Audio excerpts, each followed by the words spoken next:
On peut dire que la situation en termes de sécheresse est sous contrôle, comme vous avez pu le constater ce matin dans le cadre de ce comité régional sécheresse que je préside en partenariat très étroit avec le président de l'office hydraulique. Les différents exposés ont montré que tous les services sont mobilisés, ceux de l'État, ceux de la collectivité à travers l'office, mais également EDF. Et notre message, il est simple, c'est qu'il faut une sensibilisation à la fois individuelle et collective à l'usage de l'eau. Alors l'usage d'abord individuel, puisqu'il n'a échappé à personne que dans cette période touristique, certains secteurs sont plus exposés que d'autres, notamment la partie sud de la Corse, mais également la Balagne, où il y a une forte présence touristique. Et puis, il faut aussi regarder ce qui se passe au niveau des autres usages. Il y a bien sûr l'usage agricole, il faut un usage raisonné de l'irrigation. Je crois que les chambres d'agriculture ont pris la mesure de ce problème et chacun essaie d'avancer. Mais notre message avec le président de l'office hydraulique, c'est vraiment celui de la vigilance. On n'est pas dans la situation de 2017 où des arrêtés de restriction de l'usage de l'eau avaient dû être pris. Néanmoins, on verra ce que donne la situation fin janvier. Il y a encore des stocks, hein. On a vu la situation ce matin. Néanmoins, une très grande vigilance, je le redis.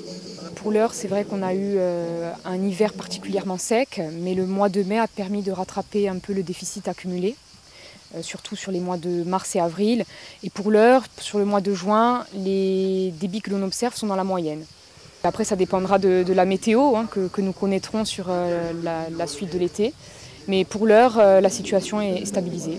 Nous avons des débits dans la moyenne, après on verra comment le début juillet se profile. Et c'est vrai que là, la première quinzaine de juillet sera un peu décisive parce que ça peut basculer d'un côté comme de l'autre.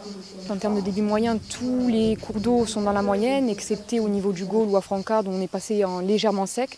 C'est-à-dire qu'on observe des débits avec des périodes de retour qui dépassent 5 ans, qui sont entre 5 et 10 ans.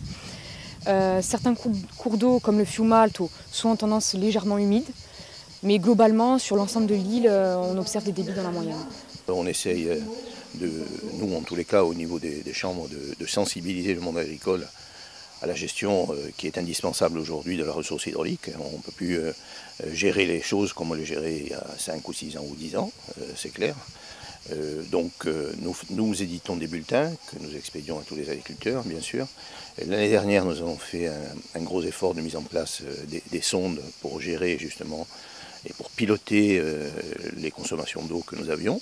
Donc nous progressons de ce côté-là et on essaye, nous, d'avoir une approche la plus vertueuse possible, de manière à faire en sorte aussi que ceux qui arrosent le plus tard, parce que tous les agriculteurs ne sont pas confrontés à la même problématique.